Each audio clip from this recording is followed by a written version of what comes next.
हम जहाँ जाते हैं लोग आदर से नमन करते हैं, नमस्कार करते हैं, बोलते हैं, बिठाते हैं, सोचते हैं कि थोड़ी देर डॉक्टर साहब से बात और हो कर लें। ऐसे हाथ करके फैलाए बैठे बैठे और कुछ कहा जो स्पष्ट सुनाई नहीं दिया।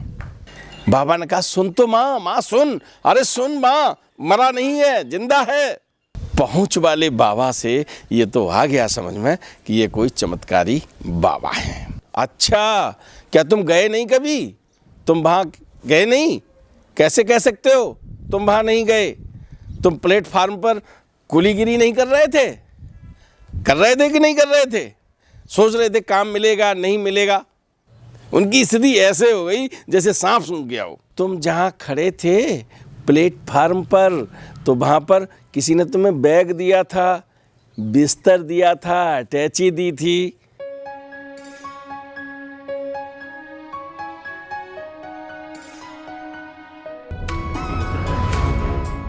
मित्रों नमस्कार, आप देख रहे हैं धर्मदृष्टि पत्रिका का यूट्यूब चैनल दस्तक मीडिया। मैं विनोद शुक्ल आपको सुनाता हूं बाबा नीम करोली की अद्भुत गाथाएं।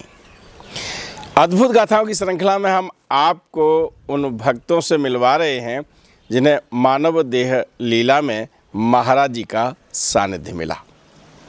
आज हम आपको महाराज जी के अनन्य भक्त डॉक्टर ब्रजमोहन जी के बारे में कोशिश है कि जितनी बातें हैं वो सारी की सारी बता दें, यानी हम आपको फुल स्टोरी सुना दें, है ना। टेहरी क्षेत्र में श्रीनगर शहर है, वहाँ आप डॉक्टर हैं और प्रैक्टिस करते हैं।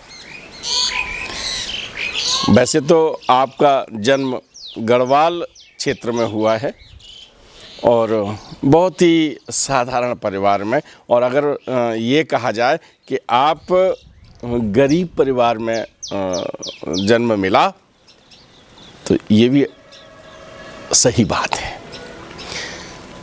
आप जब आर्थिक रूप से कोई कमज़ोर परिवार होता है और उस समय बालक की शिक्षा, दीक्षा, बहुत सारी चीज़ें होती हैं और वहाँ आर्थिक संसाधन हो नहीं पाते, तो ऐसे में क्या करते हैं कि भाई चलिए चाचा जी का सहयोग मिलेगा, बुआ जी का सहयोग मिलेगा, किसी न किसी का सहयोग मिलेगा। तो इन्हें भी एक रिश्तेदार का सहयोग मिला और इन्होंने भिन्न भिन्न अपने रिश्तेदारों के यहाँ रहे। पहली जो प्रथम शिक्षा हुई उनकी वो मंसूरी में रह के हुई, ठीक है ना। तो चलिए हम आपको उस रूप में पहले मिलवाते हैं कि आप डॉक्टर हैं, डॉक्टर बन चुके हैं, डॉक्टर ब्रजमोहन, और बहुत अच्छी प्रैक्टिस कर रहे हैं। कालखंड है वर्ष 1960 का, यानी 1960 का, और डॉक्टर ब्रजमोहन शर्मा की बहुत अच्छी प्रैक्टिस चल रही है। बहुत अच्छा स्वभाव है, कठिन परिश्रम करते हैं, लेकिन उनका जो ध्येय वाक्य है वो कहते हैं कि खूब परिश्रम करो और खूब धन कमाओ, है ना। और अगर किसी की सहायता भी करते हैं तो देख लेते हैं कि भाई थोड़ा सा स्वार्थ सिद्ध हो रहा है कि नहीं। निष्काम की बातें आपके गले नहीं उतरती। जैसे कि कभी कोई कथा होती है, कैसी भागवत में जाते हैं और कुछ प्रवचन सुनते सब हैं, सब काम करते हैं, लेकिन वो सोचते हैं ये मेरे लिए नहीं कहा जा रहा, ये किसी और के लिए कहा जा रहा है। उनका तो एक सेंटेंस है कि काम करो और पैसा कमाओ। साधु संतों का भी सत्संग प्राप्त करते हैं, लेकिन बस यही है कि मिल लिए बहुत बढ़िया बात है, और नहीं तो नहीं, क्योंकि बद्रीनाथ केदारनाथ का जो पथ है उसमें श्रीनगर बीच में पड़ता है, तो साधु संतों का मेल मिलाप होता रहता है, मुलाकातें होती रहती हैं। और सच में होता क्या है कि इनका ध्येय केवल एक ही रहता है, परिश्रम कितना ही करना पड़े, हार्ड वर्क करो और उतना ही ज़्यादा से ज़्यादा पैसा बनाओ। भवन बना लिए हैं, प्लाट ले लिए हैं, और भी बहुत सारी संपत्ति इकट्ठी कर ली है, बैंक में धन है, परिवार बहुत बढ़िया तरीके से चल रहा है। और जब कभी समय मिलता है या मूड होता है तो जाते हैं किसी सत्संग कर लेते हैं। तो एक दिन एक मित्र आया इनके पास और बोला, डॉक्टर साहब आप पता है आपको एक बाबा जी आए हुए हैं और कई लोगों के साथ हैं और बहुत पहुँचे हुए हैं। तो जो उसने ये कहा कि बहुत पहुँचे हुए हैं, तो उन्होंने कहा चलो शाम को देखते हैं, आज करते हैं उनसे मुलाकात। तो डॉक्टर साहब ने जब मन बना लिया कि चलो भाई पहुँचे हुए हैं तो मिलना चाहिए, और शाम को सब प्रैक्टिस से फुर्सत हो के और पहुंच जाते हैं जहां वो बाबा जी सुने हैं कि बहुत पहुंचे हुए हैं। तो देखा कि एक व्यक्ति कंबल ओढ़े हुए बरामदे में बैठा है, 5-6 लोग उनसे बातचीत करने में मशगूल हैं।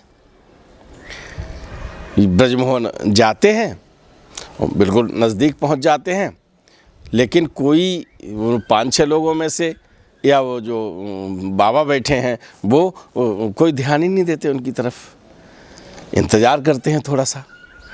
भाई जब डॉक्टर हैं तो कोई कहे हमसे बैठो आइए, कोई ऐसा होता नहीं है और थोड़ी बहुत देर तक खड़े रहते हैं, लेकिन कोई ध्यान नहीं, कोई प्रतिक्रिया नहीं, लिहाजा निराश होके लौट आते हैं।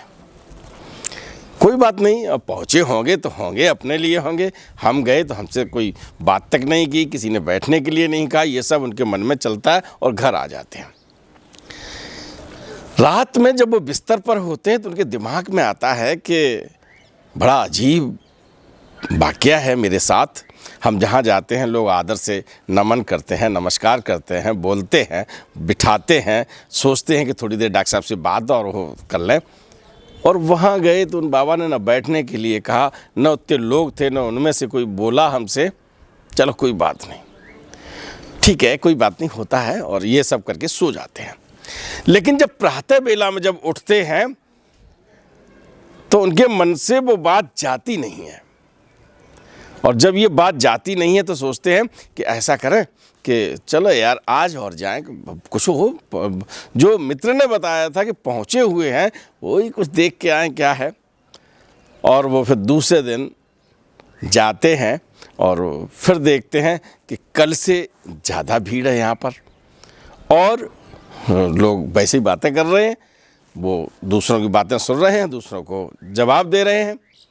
लेकिन अभी मेरी तरफ जब जैसे कोई आदमी आता है तो प्रमुख व्यक्ति आंख उठाता है, देखता है, कोई कहता है बैठ जाओ, ऐसा उनके साथ कुछ भी नहीं हो रहा है। जब वो घुसे हैं उधर से एक नज़र जो बाबा हैं उन्होंने ऐसे डाल ली, और फिर उन्होंने कहा कुछ नहीं, कोई प्रतिक्रिया व्यक्त नहीं की। ब्रजमोहन को ये लगा कि प्लस और माइनस दोनों अनुभव हो रहे, करे यार इन्होंने ऐसे देख लिया और कोई प्रतिक्रिया नहीं की, लेकिन चलो यार कल तो हम खड़े रहे, इन्होंने देखा ही नहीं था, आज देख तो लिया। तभी उनमें से एक व्यक्ति कहता है कि भाई आइए आइए, पर वो बैठ जाते हैं, और बैठ जाते हैं तभी एक वृद्ध माँ आती है और वो कुछ टोकरी में फल देती है उन बाबा जी को। बाबा ने वो फल की टोकरी ले ली, वृद्धा को बिठाया, वो वृद्धा वहाँ बैठ गई है और वृद्धा से पूछा तेरा बेटा कहाँ है, साथ नहीं लाई? उन्होंने कहा बाबा जी वो कुछ सामान खरीदने गया है बाज़ार और इसलिए साथ नहीं ला पाए। तो उसी समय जो बाबा बैठे हुए हैं उन्होंने एकदम हाथ फैलाए, ऐसे हाथ करके फैलाए बैठे बैठे, और कुछ कहा जो स्पष्ट सुनाई नहीं दिया। अब जब वो स्पष्ट सुनाई नहीं दिया तो जान भी नहीं पाए। जब उन्होंने इस तरह से हाथ किए तो वृद्धा माँ ने पूछा क्या हुआ बाबा? तो उनके मुख से निकला कि तेरा बेटा अलकनंदा में गिर गया है। और इतना कहना था, वृद्धा माँ दहाड़ मार के एकदम रोने लगी, क्योंकि अलकनंदा श्रीनगर बहुत तेज़ी से बहती हैं, वहाँ बड़े बड़े पत्थर हैं, या तो वहाँ जो आ गया तो वो बह के चला जाता है, डूब जाता है या पत्थर में टकराया और मर जाता है। उसने ये जान लिया कि मेरा बेटा ख़त्म हुआ। उसने आगे की बात नहीं सुननी चाहिए और वो बहुत तेज़ी से धाड़े मार के रोने लगी। बाबा ने कहा, सुन तो माँ, माँ सुन, अरे सुन माँ, मरा नहीं है, जिंदा है। लेकिन वो रो रही है। एक दो जो भक्त और बैठे हैं वो उनसे माँ को साधते हैं, पकड़ते हैं, कहते हैं अम्मा जिंदा है, बेटा तुम्हारा जिंदा है, मरा नहीं है, जिंदा है। वो बाबा बोलते हैं, अरे तू परेशान मत हो, जोशी मठ के आगे वाले गांव में चली जा, तेरा बच्चा मिल जाएगा, अच्छा है। और वृद्धा को ये जब उन्हीं बाबा ने तो बताया कि अलकनंदा में गिर गया है, और वही बता रहे हैं कि वो अच्छा है, जोशी मठ से आगे चली जाओ तो सही मिल जाएगा। वो तुरंत वहाँ से जोशी मठ के लिए, आगे वाले गांव के लिए निकल पड़ती हैं। और जिस स्पीड से जाती हैं, जिस तरह से पहुंचती हैं, वो जल्दी से जल्दी पहुंचना चाहती हैं। और जब वहाँ पहुंचती हैं तो वहाँ के गांव वाले ये बताते हैं कि तुम्हारा बेटा ठीक है, चिंता मत करो, हम उसे घर करके आ गए। माँ फिर वहाँ से वापस होती हैं, अपने घर पर पहुँचती हैं। और घर पर जब पहुँचती हैं तो घर में जो महिलाएं थी उनमें से किसी ने बताया कि अभी दूध पी के सोए हैं, सो रहे हैं। अम्मा आ गई हैं, अम्मा बैठ गई हैं, और कुछ ही पलों के बाद उस बेटे ने आंखें खोली, और आंखें खोलने से उनको बहुत तसल्ली हुई। उन्होंने बताया कि अम्मा मैं सामान जब ला रहा था तो नहीं देख पाया और मैं नदी में गिर गया, और जैसे ही गिरा हूँ मैं बहने लगा और मुझे लगा कि अब जीवन समाप्त हो गया है, अब बचूंगा नहीं, घबरा गया बहुत। उसी समय एक कान में आवाज़ आई, घबरा मत, चिंता मत कर, इधर आ। और जिधर से मुझे आवाज़ मालूम पड़ी, मैंने उस तरफ देखा तो उधर एक संत खड़े हुए थे और उन्होंने अपनी बाहें ऐसे फैला दी, और हमने कोशिश की और हमने उनकी बाह पकड़ ली। हम बाहर निकल आए। इसके बाद पता नहीं कि क्या हुआ, इस तरह से हम बच गए। वृद्धा माँ को ये बात, बाह फैलाई, घबरा मत, जो ये चर्चा हुई, बेटे ने बताया, समझ गई कि ये कोई वही बाबा हैं, है ना। डॉक्टर ब्रजमोहन से कहा था ना उनके मित्र ने कि वे पहुँचे हुए बाबा हैं, और भाई पहुँचे हुए बाबा के यहाँ आज दूसरे दिन ब्रजमोहन जी बैठे हैं। इस तरह उनका बच्चा बच गया और माँ बेटा दोनों गए होंगे उनके पास। उस समय क्या हुआ कि ये ब्रजमोहन वहाँ बैठे हुए हैं और डॉक्टर साहब के सामने ये सारी घटना होती है। माँ उनके सामने वहाँ से चली जाती हैं, ब्रजमोहन बैठे रहते हैं, लेकिन ब्रजमोहन से कोई बात नहीं करता है। और थोड़ी देर बाद ये और कह दिया जाता है, जाओ। डॉक्टर ब्रजमोहन का ये जो दूसरा दिन था, उन्हें केवल ये मालूम हुआ, उन्हें वहाँ बैठ के कि कोई माँ आई और माँ ने जो श्रद्धा थी फल लेके आई थी, और तो बहुत जल्दी ऐसी खबरें पहुँचती हैं, तो उन्हें पता लगा कि हाँ वास्तव में उन माँ का बेटा अलकनंदा में गिर गया था और वो बच गया। अब पहुँच वाले बाबा से ये तो आ गया समझ में कि ये कोई चमत्कारी बाबा हैं, लेकिन इन्होंने मेरे ऊपर कोई ध्यान नहीं दिया, हमसे कुछ बात नहीं की।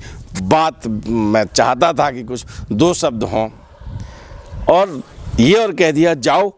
और वहाँ से जो भक्त बैठे थे उन्होंने कहा जाओ भाई, और वो निकले और चले आए। अब उनके मन में बड़ा द्वंद्व है। आज तीसरा दिन हो गया है, तीसरे दिन उन्हें काम में मन नहीं लग रहा है। कह रहे अब क्या करें, हमें तो मतलब इतने पहुँचे हुए बाबा से मुलाकात हुई और बाबा ने हमारे ऊपर ध्यान नहीं दिया, लेकिन यार बेइज्जती भी खूब हो गई। पहले दिन भी किसी ने कुछ पूछा नहीं, और दूसरे दिन भी गए तो बस ये कहा कि बैठ जाओ, इसके अलावा कोई बात नहीं हुई। उनके मन में आया कि क्या इज्जत बेइज्जती, चलो आज फिर चलते हैं। और डॉक्टर ब्रजमोहन तीसरे दिन फिर वहीं पहुंच जाते हैं, और जब वो पहुंचते हैं तो उस समय फिर वो बाबा फिर ऐसी नज़र करते हैं, हल्के मुस्कराते हैं और इशारा कर देते हैं। अरे साहब, डॉक्टर साहब की जो निराशा थी वो एकदम काफूर हो गई, भाग गई। बैठ जाते हैं। बैठे बैठे काफ़ी देर हो गई, बहुत देर तक इंतज़ार करते रहे कि यो बाबा जी हैं हमसे बात करें, और लोगों से बात कर रहे हैं और डॉक्टर ब्रजमोहन बैठे हैं, उनसे कोई बात ही नहीं हो रही है। फिर मन में प्रार्थना करते हैं, हे प्रभु, किसी भी तरह से ये बाबा जी हमसे बात कर लें। आज तीसरा दिन है, आज भी क्या ऐसे ही लौटा देंगे। और तभी आवाज़ आती है, देहरादून में कहाँ रहे? अब देहरादून में तो कभी रहे नहीं। बाबा जी हम तो देहरादून। अच्छा, क्या तुम गए नहीं कभी? तुम वहाँ गए नहीं? कैसे कह सकते हो तुम वहाँ नहीं गए? तुम प्लेटफार्म पर कुलीगिरी नहीं कर रहे थे? कर रहे थे कि नहीं कर रहे थे? सोच रहे थे काम मिलेगा नहीं मिलेगा? अरे भाई, डॉक्टर ब्रजमोहन अपने को लब्ध प्रतिष्ठित और क्षेत्र के, उनके शहर की बात है तो उनके यहाँ के लोग बैठे भी होंगे, और वहाँ जो बाबा पहुँचे हुए थे वो ये कहने लगे कि देहरादून में नहीं गए? देहरादून में गए? कैसे कह सकते हो? देहरादून में तुम कुलीगिरी कर रहे थे वहाँ प्लेटफार्म पर, रेलवे स्टेशन पर। हो, अब उनका जो है बोलने की जो क्षमता थी वो चली गई। उनकी स्थिति ऐसे हो गई जैसे सांप सूंघ गया हो। एक शब्द भी उनके मुँह से नहीं लग रहे थे, उनके मुँह से निकल ही नहीं रहा था। और जितने लोग बैठे थे वो उन्हीं डॉक्टर साहब के पास तरफ देख रहे थे। तो अब जब कोई सब लोग देखने लगे तो ऐसे भी बड़ी वैसी चीज़ हो जाती है। चुप हैं डॉक्टर ब्रजमोहन, और वो जो पहुँचे हुए बाबा हैं वो बता रहे हैं, तुम जहाँ खड़े थे प्लेटफार्म पर, तो वहाँ पर किसी ने तुम्हें बैग दिया था, बिस्तर दिया था, अटैची दी थी, क्या कहा था? ले चलो, है ना? कोई धनवान व्यक्ति था, बहुत अच्छे घर का लग रहा था, तुम्हें तो 1 रुपया 50 पैसा चाहिए था, है ना? और 1 रुपया 50 पैसे की जुगाड़ करने ही तो तुम कुलीगिरी करने गए थे। अब उनकी हालत ख़राब, उनको याद आया कि जब मैं मंसूरी में पढ़ रहा था तो उस समय कॉलेज की तरफ से, स्कूल की तरफ से एक टूर्नामेंट में भाग लेने के लिए देहरादून गया था, और वो साइकिल रेसिंग की प्रतियोगिता थी। ब्रजमोहन के पास अपनी साइकिल नहीं थी, क्योंकि मैंने आपको बताया था कि वो ऐसे परिवार में जन्म लिया जहां आर्थिक विपन्नता थी। तो अब चूंकि मन तो होता है प्रतियोगिता में भाग लेने का, तो वो एक साइकिल ले गए थे मांग कर अपने मित्र की कि भैया हम देहरादून हो आए, इसके बाद हम आपको दे देंगे। और उनके साथ कई लड़के थे, साथी थे उनके। और जब प्रतियोगिता शुरू होने वाली थी उस समय उनकी साइकिल टूट गई, खराब हो गई, कहीं कोई पुर्जा उसका टूट गया, साइकिल चलने की स्थिति में नहीं रही। आप दौड़ के गए साइकिल वाले के यहाँ, साइकिल वाले से कहा कि भैया हमारी साइकिल संभाल दो, जल्दी से कंपटीशन होने वाला है, हमें उसमें भाग लेना है। तो उन्होंने कहा कि जो देखा, उन्होंने कहा अरे इसका तो ये टूटा हुआ है और इसमें 1.5 रुपया लगेगा, यानी 1 रुपया 50 पैसा लगेगा। ब्रजमोहन को काटो तो खून नहीं, जेब में केवल चवन्नी थी। चवन्नी जानते हो? 25 पैसे का सिक्का, जिसे हम लोग अब कहते बंद हो गया, बंद नहीं हुआ है, अब देखने को नहीं मिलता ज़्यादातर, तो प्रचलन में आप देख रहे हैं, चवन्नी थी जेब में। और अब ब्रजमोहन को लगा कि हम अपने मित्र की साइकिल मांग के लाए, अब घर पे भी डांट पड़ेगी जिनके यहाँ रह रहे हैं, और 1.5 रुपया आप कहाँ से लाए? 1.5 रुपया तो बहुत बड़ी धनराशि हो गई थी। ब्रजमोहन के दिमाग में आया कि ऐसा करें कि साइकिल तो समरवानी है। जो लोग विदेश में पढ़ते हैं, अमेरिका और कई देशों में ऐसी परिपाटी है कि जहाँ जब बच्चा थोड़ा सा बड़ा होता है तो वो अपनी पॉकेट मनी खुद कमाता है, आज भी है। कोई काम करे, कितने बड़े घर का बच्चा हो, कोई काम करेगा, छोटे से छोटा काम करेगा, सफाई, छोटा काम होता ही नहीं वैसे कुछ, सफाई का काम है, मोची का काम है, कुलीगिरी का काम है, किसी की सेवा काम है, तो लोग सेवा करते हैं और अपना पॉकेट मनी निकालते हैं। तो उन्होंने ये सोचा कि हम क्यों ना हम भी करें, आप यही मान लें कि पश्चिमी देश के ही है ना। और ये सोचते हुए वो चले गए रेलवे प्लेटफॉर्म पर। अब रेलवे प्लेटफॉर्म पर जब पहुँचे हैं तो वहाँ बहुत सारे कुली बैठे हुए हैं, बहुत सारे कुली हैं, बड़े बड़े हैं। अब ये तो बालक हैं, अब सोचते हैं मन में कि हमें काम मिलेगा कि नहीं मिलेगा, नहीं मिला तो क्या होगा, कितने पैसे मिलेंगे, कैसे करेंगे, और ये उनके मन में द्वंद्व चल रहा है। ये एक तरफ ये द्वंद्व चल रहा है और दूसरी तरफ इंतज़ार है कि कोई गाड़ी आए। उसी समय एक ट्रेन आती है, ट्रेन स्टेशन पर रुकती है, कुली भागते हैं, कुली बहुत ट्रेंड है।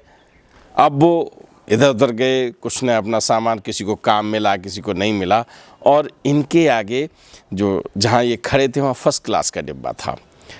क्लास होते हैं ना ट्रेन में, आप जानते हो, फर्स्ट क्लास है, जनरल है, ये सब एसी है, ये सब। तो फर्स्ट क्लास का जो डिब्बा उनके सामने रुका हुआ था, तो उसमें से जो लोग निकले, कुलियों ने अपना सामान उठाया, चले गए। इनको काम नहीं मिला, भीड़ कम हो गई, अब इनको लगा कि अब काम नहीं मिलेगा, और इनका मन जो था ना रोने को कर रहा था। तभी आवाज़ आती है, क्या तुम कुली हो? ब्रजमोहन जैसे ही देखते हैं तो देखते हैं एक बहुत सूटेड बूटेड व्यक्ति, एकदम टाई लगाए हुए, लंबा कद, बढ़िया तंदुरुस्ती, और आता है नीचे। और जैसे ही वो आवाज़ लगाता है कि तुम कुली हो, ये फट से एकदम हंसा, हम कुली हैं। और तो उसने कहा उठाओ ये बिस्तर बंद उठा लो और ये टैची लेके और चलो। इन्होंने बिस्तर बंद उठा लिया, क्योंकि बताते हैं कि हम तो पहाड़ी क्षेत्र के आदमी हैं, खूब ऊपर बड़े चौड़े रास्तों पर चले हैं, वजन उठा के चले हैं, तो हमें वो वजन ज़्यादा लगा ही नहीं। वो वजन भाई अटैची पकड़ ली, बिस्तर बंद ले लिया और चल दिए। अब आगे आगे साहब है जिन्होंने कहा था कि तुम कुली हो, और पीछे पीछे ये हैं। अब दिमाग में आ रहा कि कितने पैसे देगा, नहीं ये भी नहीं पूछा कितने पैसे मिलेंगे, क्या होगा, कैसे। अब दिमाग में ये चलने लगा है। तब तक प्लेटफार्म से और जहाँ पर निकलने के लिए जो रास्ता होता है, एग्ज़िट डोर होता है, वहाँ पर पहुँच चुके हैं। वहाँ टिकट कलेक्टर खड़े हुए हैं, उनका टिकट, उन बाबू ने तो अपनी टिकट निकाली और दे दी। और जैसे ही ब्रजमोहन को देखा, अरे ये लड़के किसका सामान ले आया तू कुली तो है नहीं, तो किसका सामान लिया जा रहा है? अब कुली की तो वेशभूषा अलग होती है, उनका एक नंबर होता है, अब उनके पास तो कुछ है ही नहीं।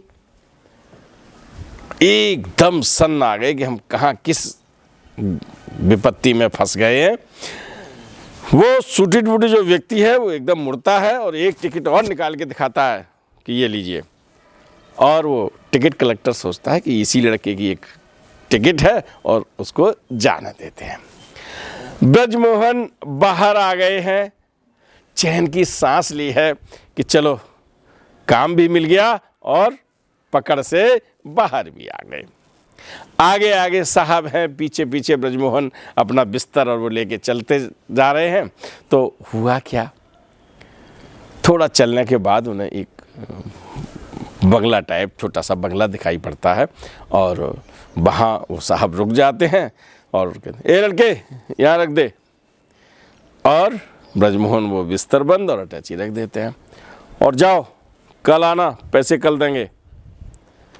अरे बाप रे बाप। अब ब्रजमोहन की हालत बहुत ख़राब है। ब्रजमोहन ये कह रहे हैं कि अब क्या करें, बताइए, हमने तो ये कुलीगिरी का काम भी इसीलिए किया था कि मेरी साइकिल संभल जाएगी, और मुझे बच्चा जान के ये कह रहे हैं कल आना, ये देने का मन नहीं है। अब मरता न क्या करता, अभी ये भी नहीं सोच पा रहे कि हम चले जाएं, ये भी नहीं सोच पा रहे कि हम दोबारा कहें, और ठिठक जाते हैं। तभी फिर आवाज़ आती है, हे, और जैसे ही ए आवाज़ आई,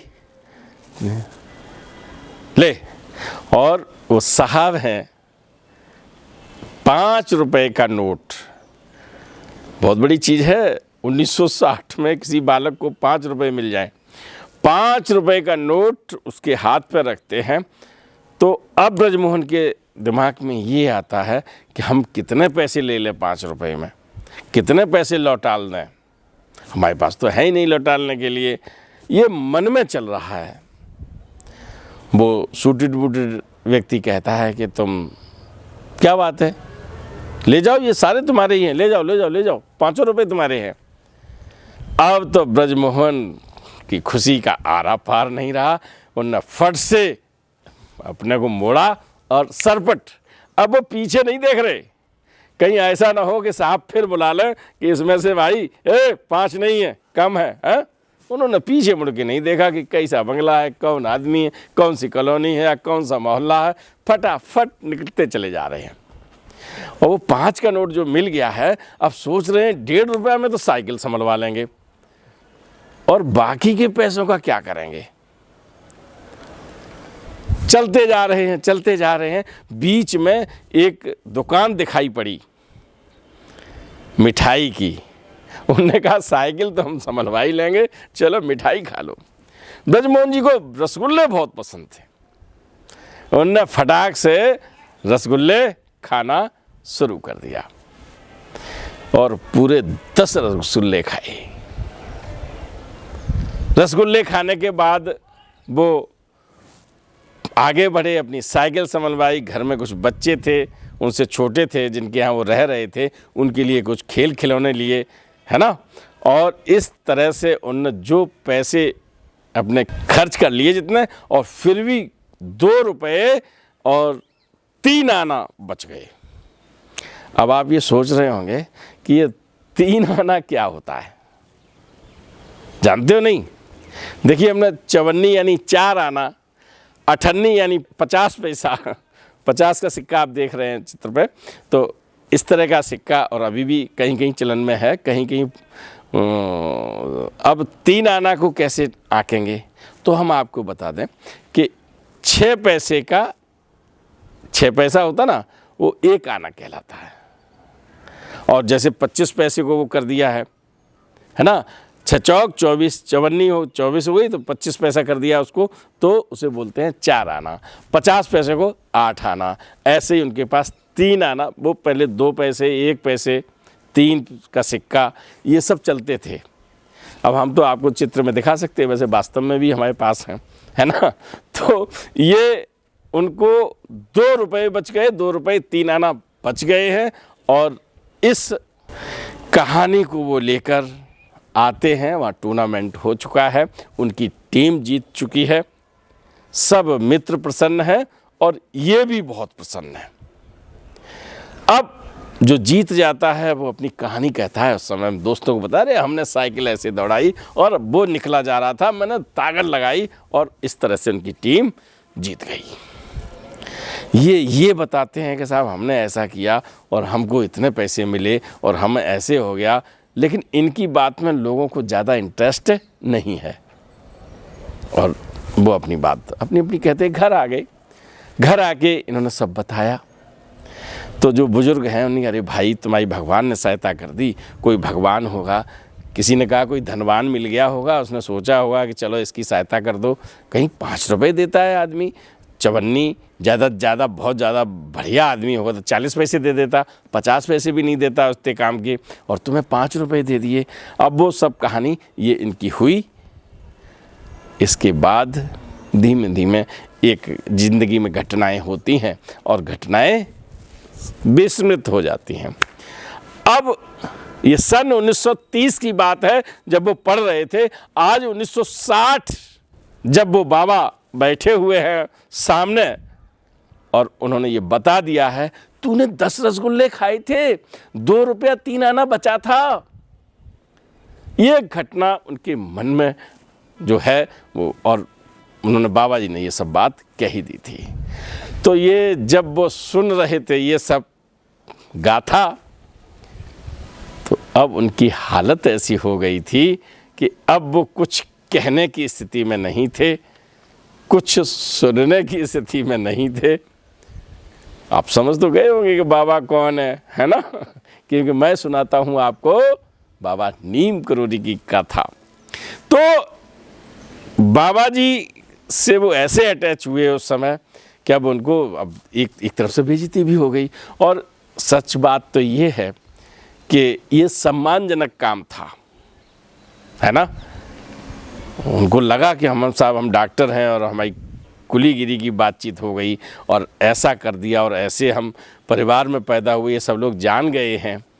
लेकिन गरीबी, किसी चीज़ के लिए आपके साधन उपलब्ध नहीं है तो रास्ते हैं, आप रास्ते खोजो। बेइज्जती नहीं है, इसमें सम्मान की बात थी। भाई बालक ये भी कर सकता था कि उससे कहता 5 पैसे दो, 10 पैसे दो और शाम तक इकट्ठे करता और 1.5 रुपये इकट्ठा करके साइकिल कर। लेकिन नहीं, उन्होंने ये सोचा कि मैं काम करूंगा और काम करके अपने को जो आवश्यकता है साइकिल से मनवाने की वो करूंगा। और उस समय, और यहाँ एक बात और मुझे याद आती है कि महाराज जी कहते हैं कि हम जिसका हाथ पकड़ लेते हैं, तो उन्होंने पकड़ लिया। और आज जब ये सब बातचीत हो गई है तो वो ये समझ गए हैं कि मेरी सहायता करने वाला कोई और व्यक्ति नहीं था, क्योंकि ये रहस्य ब्रजमोहन के साथ था। 30 वर्ष बीत गए इस बात को, और ये जो बाबा जी बैठे हैं इन्होंने सारी बात बता दी। यही सब घटना हुई ब्रजमोहन के साथ। अब उनको एक व्यक्ति आता है, प्रसाद देता है, और एक आदमी पानी का गिलास लेके आता है। वो बताते हैं, देखिए बताया तो प्रोफेसर सुधीर मुखर्जी को है, और ब्रजमोहन ने ये गाथा डॉक्टर प्रोफेसर सुधीर मुखर्जी यानी अपने दादा, जिसे दादा कह के संबोधित करते हैं, उनको बताई है। तो उन्हीं की बात मैं कह रहा हूँ कि ब्रजमोहन जी दादा को बताते हैं कि वास्तव में जो हमारी पोल खुली थी, ये घटना सामने आई थी। अब डॉक्टर है ना, तो बताते पोल खुली है, तो इतनी आवश्यकता थी हमें पानी की, तो वो बिना मांगे ये गिलास पानी दिया गया और हम वो पानी लेके अपने मुँह को लगा के एक सांस में पूरा पानी पी गए, और उस पानी के साथ प्रसाद लिया। और उसी समय आदेश हुआ, बहुत देर हो गई है, आप ब्रजमोहन जाओ।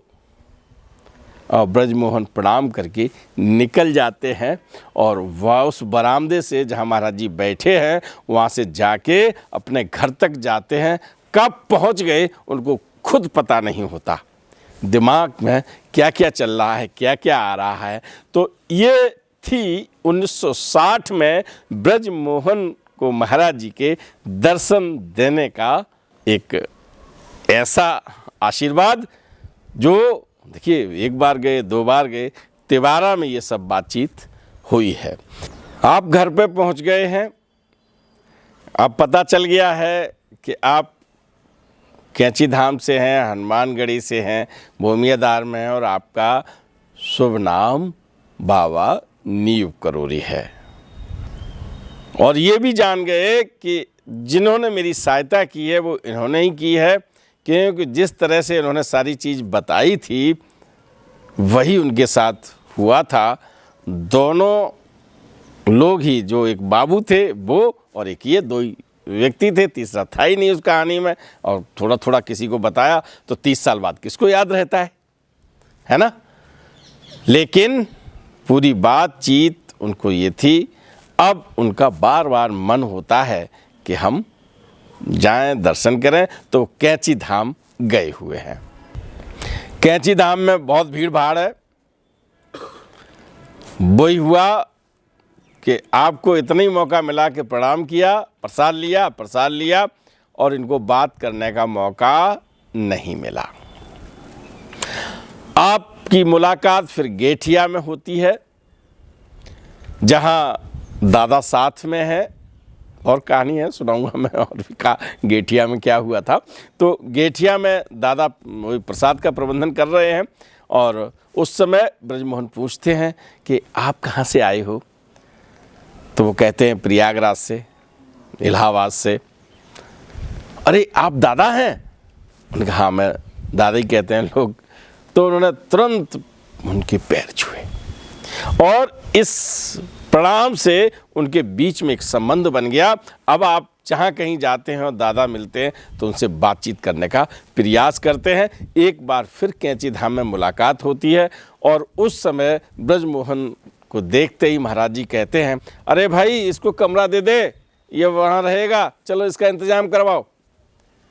लोग आते थे, महाराज जी के भक्त आते थे और वो कैंची धाम में रुकाया करते थे। आजकल ऐसा नहीं है अब पता नहीं क्या है क्या नहीं है, लेकिन इस तरह की उस समय ये हुआ करते थे। अब तो मांगने पे भी अगर वहाँ रुकने का मौका मिल जाए तो सौभाग्य है। तो महाराज जी ने वहाँ उनको रुकने का मौका दिया, लेकिन एक बात बता दें, इसके बाद चर्चा का कोई मौका नहीं दिया महाराज जी ने उनसे, और कोई कहानी वहाँ नहीं हुई। वो जो बातचीत हो गई वो वहीं पर हुई। आप महाराज जी के ताज़िंदगी भक्त और ऐसे भक्त जो कहते हैं कि जहाँ हमने 1.5 रुपए के लिए कुलीगिरी का काम किया, आज हमारे महाराज जी ने हमें एक अच्छा सम्मानित पेशा दिया है। अब लोगों की सेवा करते हैं। पहले जब शुरुआत की थी तो बताया था काम करो और पैसा कमाओ, और अब ध्येय बदल गया है, आप पैसा दो न दो, सेवा करेंगे। आज बड़ी बड़ी बिल्डिंगें हैं उनकी, बैंक में धन है ना, सब चीज़ें हैं, साधन है, भरा पूरा परिवार है, कुशलता है, और ये सब वो जानते हैं कि हमारा जिस व्यक्ति ने हाथ पकड़ा था, जिस सत्ता ने हाथ पकड़ा था, उनका कहना है कि जिसका हम एक बार हाथ पकड़ लेते हैं फिर कभी नहीं छोड़ते। और ये बहुत सारे भक्तों की नई पीढ़ी के साथ भी है कि जब वो हाथ पकड़ लेते हैं तो वो हाथ कभी नहीं छोड़ते हैं। 11 सितंबर 1973 को जब महाराज जी चले गए अपनी अनंत यात्रा पर, मानव देह का समापन किया, महाराज जी तो हैं, है ना, सब मानते हैं, और हनुमान जी तो अजर अमर हैं। आप 4 चर्च लेन जाते हैं, दादा के यहाँ 2 दिन 4 दिन तक रुकते हैं, दादा से सत्संग करते हैं, अपनी कहानी सुनाते हैं, और जब जब मिलते हैं तो क्या तुम कुली हो, ये चर्चा जरूर होती है ना। तो ब्रजमोहन जी 1960 में प्रैक्टिस कर रहे थे, आज 2025 आ गई है। कोई वहाँ से अभी संपर्क ऐसा नहीं हुआ कि जो उनसे मिलने का सौभाग्य मिले या उनके परिजनों से सौभाग्य मिले, क्योंकि समय सीमा हर एक के लिए जीवन मृत्यु का एक चक्र है, तो उस चक्र में वो किस पायदान पर हैं नहीं पता। लेकिन उन्होंने जिस बेबाकी से अपनी बात रखी कि हम एक गरीब परिवार में पैदा हुए, हमने 1.5 रुपए के लिए कुलीगिरी की, पहले ध्येय था कि काम करो और पैसा कमाओ, फिर ध्येय हो गया सेवा करो, पैसा मिले ना मिले, है ना। फिर उन्होंने लिखा कि हमने कंबल भी बांटे हैं, अन्नदान भी किया है, और जो क्षमता में होता है वो मैं पुण्यदान करता हूँ, और उन्होंने किया, है ना। ऐसे अनन्य भक्तों के चरणों में बार बार वंदन करते हुए आज हम इस कथा को विराम देते हैं। फिर मिलते हैं ऐसे ही किसी अन्य अनन्य भक्त के साथ। अरे भाई पढ़ना पड़ेगा तभी तो बताएंगे आपको, चल पड़े, राम राम।